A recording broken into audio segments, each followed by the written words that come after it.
Bem-vindo ao miojo de Excel. Neste vídeo, eu vou explicar a função soma-c. A função soma-c, como o próprio nome já diz, é uma função condicional de soma, ou seja, em cima de uma condição a qual você deseja, ele pode efetuar a soma de um intervalo. Por exemplo, vamos pensar numa tabela a qual controle a entrada e saída de materiais. Então nós temos aqui uma data, a quantidade de materiais e se é uma entrada ou uma saída. Eu vou colocar aqui uma data só ilustrativa. Então, por exemplo, temos aqui até 7 de fevereiro. As quantidades eu vou colocar só como exemplo. 5, 10, 5, 10. E aqui, entrada, saída, entrada. Só para ficar mais fácil a compreensão. Mas esses valores podem ser alternados. Então temos aqui a tabelinha. Soma-c, por ser condicional, aceita vários tipos de condições. O que eu quero dizer com isso?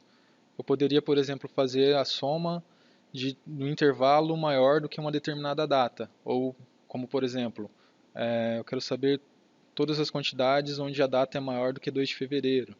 Ou então, a soma de todos os produtos que forem maior que 5. Ou ainda, todos os produtos que são entrada ou saída. Neste exemplo, eu vou utilizar esse conceito de entrada ou saída, porém ele é aplicado a qualquer um dos outros tipos de dados que nós temos aqui. Como primeiro exemplo, vamos fazer a soma de todas as entradas que nós temos na tabela de movimentação aqui de material. Então, como ficaria? Igual soma C, o intervalo da condição, ou seja, aonde que eu vou enxergar se é uma entrada ou saída, este intervalo, ponto e vírgula, a condição. Como eu coloquei aqui em cima, a condição necessita estar entre aspas duplas, como nós queremos entrada, aspas duplas, E maiúsculo, fecha aspas, porque o E está representando aqui a entrada. Ponto e vírgula, o intervalo da soma. Então, este é o intervalo onde estão os valores. O que essa função quer dizer? Que neste intervalo, se constar uma entrada, ou seja, constar um E maiúsculo, eu quero que some o valor que está aqui na frente. Então, no caso aqui, nas entradas eu coloquei todos 10. Se nós dermos um Enter, temos aqui o valor 40. Qual é a grande vantagem de usar o soma-c? Vamos supor que essa saída, na verdade, foi um lançamento errado, e ela é, na verdade, uma entrada. Então, se nós colocarmos aqui um E, ele já atualiza. Então, ó, essa saída é uma entrada, ele já vai somando todos os valores. Ele faz isso de forma automática. Em um segundo exemplo, vamos pensar numa função que exige uma condição, como por exemplo, todos os produtos onde a quantidade seja maior do que 5. Como ficaria essa função? Igual, soma C, o intervalo onde eu vou buscar se o produto é maior que 5, ponto e vírgula, a condição entre aspas duplas, então igual maior que 5, fecho as aspas, ponto e vírgula, e o intervalo de soma. Então, o que essa função está querendo dizer? Neste intervalo, os valores que forem maior que 5 devem ser somados. Eu utilizei esse exemplo para mostrar que os intervalos não necessariamente precisam ser diferentes. Eu posso fazer a soma de um mesmo intervalo. Dei um Enter, 40. Ou seja, temos aqui 4 números maiores do que 5. Essas duas funções não são muito dinâmicas.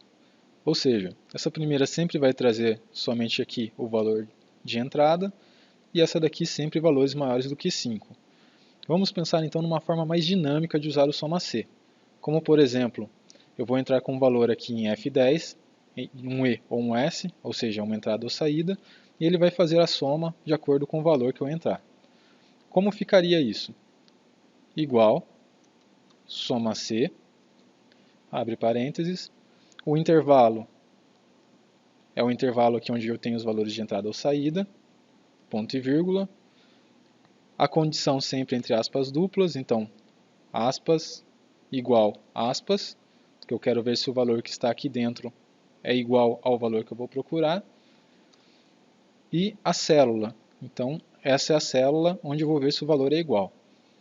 O soma C exige que, quando nós façamos uma referência, nós colocamos um E comercial na frente do endereço da célula. Então, igual E comercial F10, ponto e vírgula, o intervalo de soma.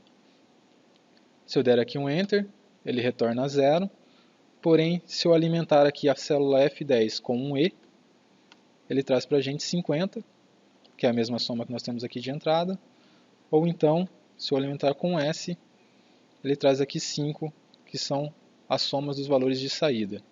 Também dinamicamente, ou seja, aqui na entrada é uma saída, ele trouxe 10. Aqui é uma saída, 15. E é isso, pessoal. Caso tenha ficado com alguma dúvida, escreva nos comentários. Está gostando do material? Se inscreva no canal, dê o seu joinha e até o próximo vídeo.